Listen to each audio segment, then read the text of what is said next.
guys, Indian Mac here again. Today I'm going to be installing the LED halo projectors for my 2013 Camaro, purchased from AmericanMuscle.com. It is the halo projector lights listed here on their website. The headlights, the halo style, and then you got the projector in the middle, and then regular halogen blinker there. It comes with these wire connectors that will also come in handy for when we're putting everything in there. Looking on the back, you've got your standard connections on each side for the bulbs, and then the extra wires, which are going to be coming in handy for wiring in, I believe it's going to be the halos. So I've got the driver's side and the passenger side ready to go. The fog lights I'll be installing, these were the Spider fog lights, LED fog lights, and they came with the connectors and potentially the adapters in order to plug that into the housing. So the tools you're going to need for this job are, if you've got some kind of power tool, that's great, but basically you're going to need a 7mm and a 10mm socket to get the front bumper off.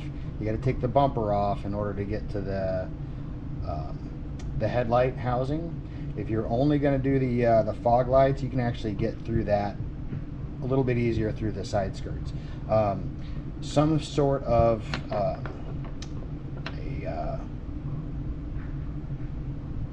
plastic removal tool also comes in handy for this. Okay, to walk you through what we're going to be looking at, the front bumper of the car actually comes off fairly simply. Up here on the top, you've got a 10mm bolt, followed by these plastic retainer clips. Got 1, 2, 3, 4, 5, and 6, and then another 10mm right there. Now on each side of the car, what we're going to end up doing is we're going to be taking off, or removing a portion of the inner fender skirt, and that's going to be these bolts here. What you can do is you can just remove these first 3 bolts, which I believe are Torx 25 bolts, and then normally there is a retaining clip right here that you can remove, and then you can use some sort of bungee cord, get that out of the way, and I'll show you how to do that here in just a second. Okay, these fender bolts here, these fender liner bolts here, they are a T20 star bolt. There's a light here so you can see what I'm doing.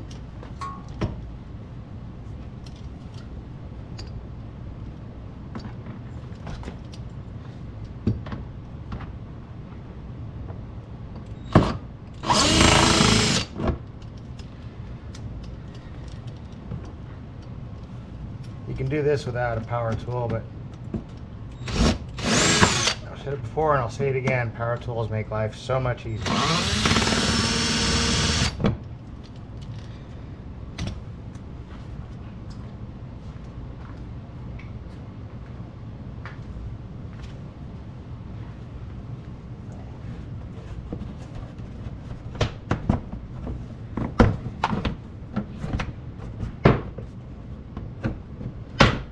Going to move the inner fender skirt out of the way. There's also plastic retention bolt up there.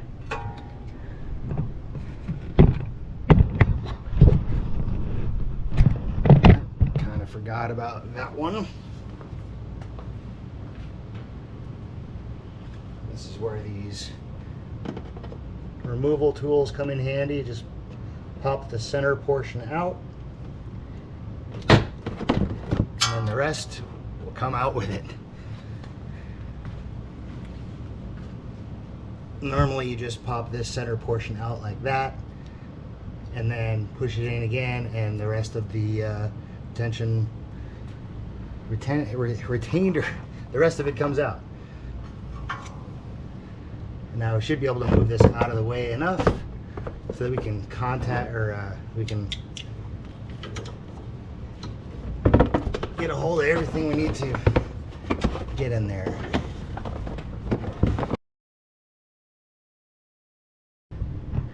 Now you'll be able to see the fog light just with the moving of the inner fender skirt here. In order to remove the fog light, there's these clips here on the inside.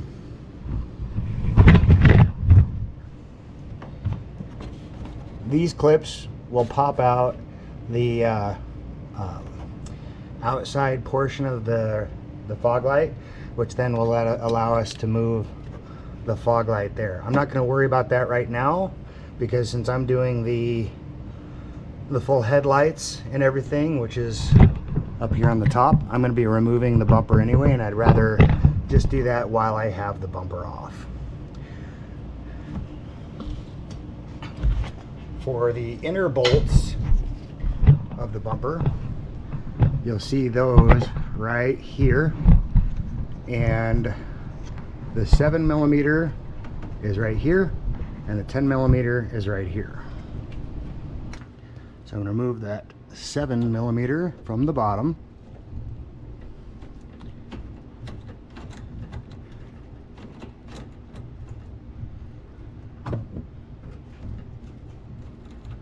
There is a little retainer clip on the top of that. You may have to hold that to keep it from rotating.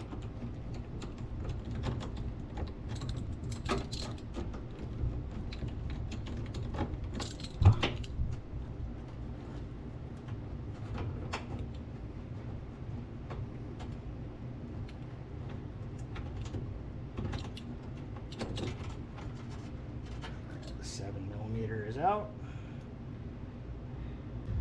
Okay, so this 10mm bolt, you remove it from this side because this, where it screws into, is built into the bracket.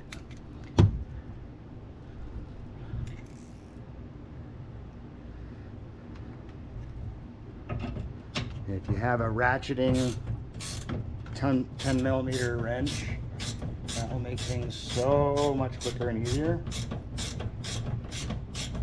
I've used these on quite a few projects, and they are well worth the expense.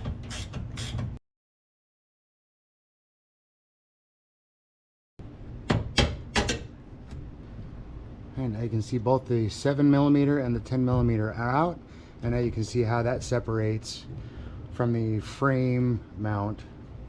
Okay, first up here is that 10mm bolt there in this corner. What I like to do is, once this is out, I'm going to set it right here next to where it goes. That way I don't misplace it or try to put it back in the wrong spot later. Next up is getting these plastic retention pins. Now be careful with these because they do break rather easily. Lifting out the middle part, and then the main part will lift up. How these work is this middle part pushes in and spreads this part apart. So that's why you've got to pull the middle part first in order for it to work.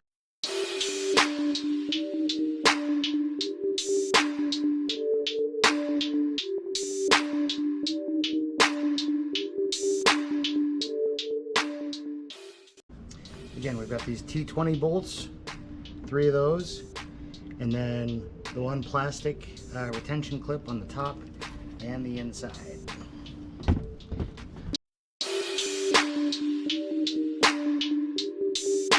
Two retention bolt or retention clips. There's the word I've been looking for all day. You got that one right there, and that one up on top.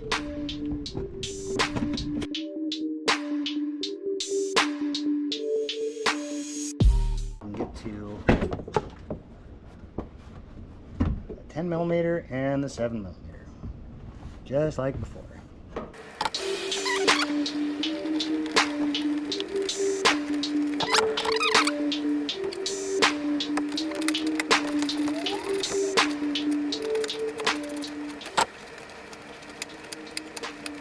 We have the 7 and the 10 removed from this area. There are 3 additional 10mm bolts along the front there. You can see them. The first 2, the bottom 2, should be easily reachable with any kind of tool, 10mm socket. The top one might be a little bit more difficult depending on how big your hands are, and universal joint might come in handy. It's going to be a little more difficult, so I'm going to use this universal joint. If you can find one of these, they will help. That bolt right there on the top.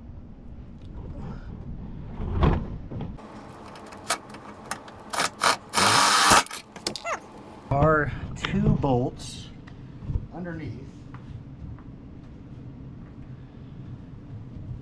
that I forgot to mention earlier, and you'll find those just to the left and right of center.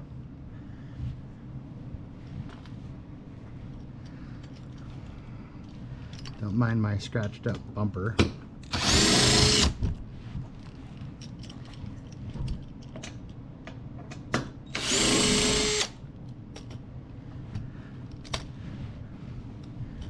And those should be the last 2. This bumper is ready to come off. I do recommend having some kind of blanket or some protective surface on the floor so you don't scratch up your bumper. What we'll be doing here is just lifting up in this area along the top. There are a few tabs in there. Lifting up on the top. On this side, you'll see that it separates with these specific tabs here. And we'll grab that and pull forward. And as you can see, she just falls right off. And that's why I said earlier, have something on the floor. If you're doing this yourself, specifically have something on the floor so it doesn't scratch the bottom of your bumper or your side skirts. If you have somebody else that can grab one side while you grab the other side, that would be preferable, because the issue now is that as it fell down, we've got to worry about potential damage to the wires. If you pull out on this gray part, then you'll be able to push down in the center and get that pulled off.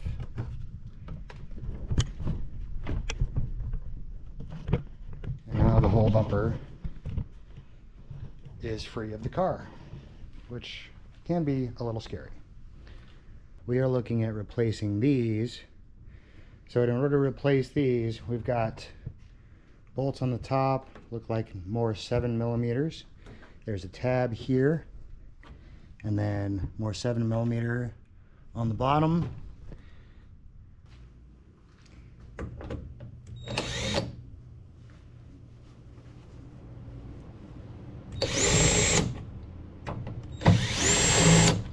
These bolts are small, so I'm going to use a magnetic holder. 2 on the top, 1 on the bottom. Now, with all 4 of those bolts off, we lift up at the bottom, and there is a small tab that pushes down from the top of the housing. You lift that out of that spot there and out of the corner over here, and it is free. Notice on the back here, we've got 1 connector and 2 connectors.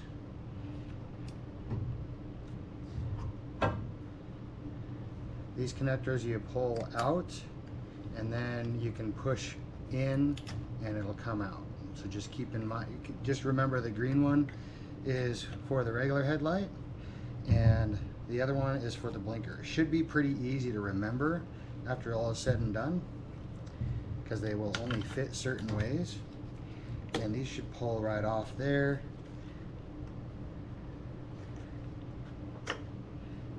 And then the housing is free.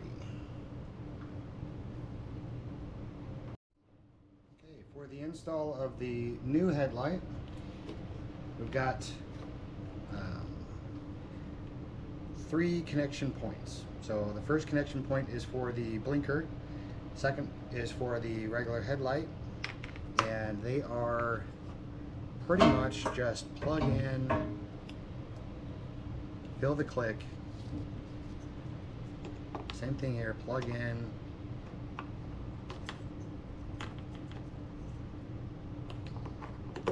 till it clicks. They have attachment points just like the other one. So the third point of powering is this black and red power wires. These are for the running lights or the halos inside.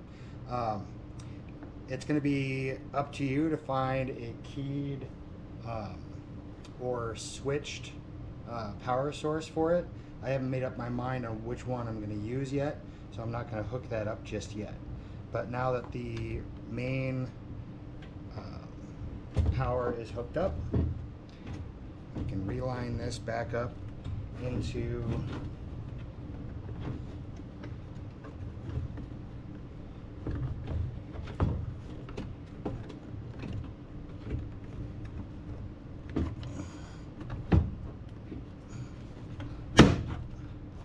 each one of the tabs, top and bottom.